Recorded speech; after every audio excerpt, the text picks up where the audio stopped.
three levels of knowing or knowledge. One is the knowledge you gain through the senses.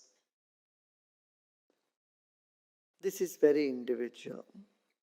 Like if you say, this gulab jamun is sweet, only you can know that, only you can say that. If you say that, that doesn't really convey what you mean to others. It's vague. You cannot exactly say how sweet it is to others.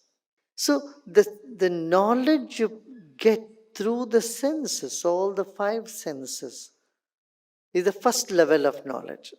It has its limitations. Now, higher than this is the knowledge from inference, from the intellect. For example, the sun never sets or never rises. This is intellectual knowledge. Senses say the opposite. When you look, the sun is setting, sun is rising, but intellect says, no, this is not true. Neither sun is setting, nor it is rising.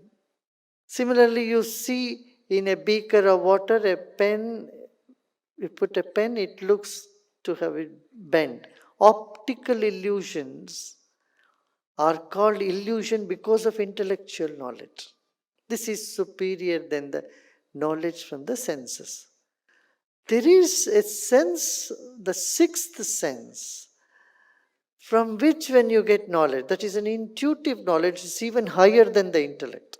Intellectual knowledge, you calculate, you manipulate, you understand, you acquire, but there is something that comes from the gut feeling, which defies your reasoning or logic. So when you go into that gut feeling and you get that intuitive knowledge, that you will find is even higher than the knowledge from the intellect. That never fails. If it's really intuitive knowledge, it never fails. If it fails, then it was never an intuitive knowledge. It was never intuition.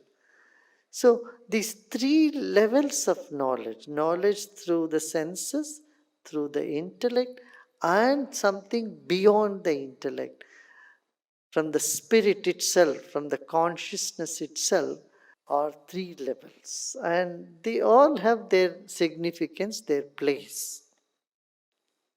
And science is really moving in that direction only. From the intellect, from the sensory knowledge, it knows it is very individual. But the knowledge of the intellect, that is not individual, it's a collective knowledge, inferred knowledge. And then you go beyond that, that's a universal knowledge. It is beyond time and beyond space. Real education must touch all the three levels.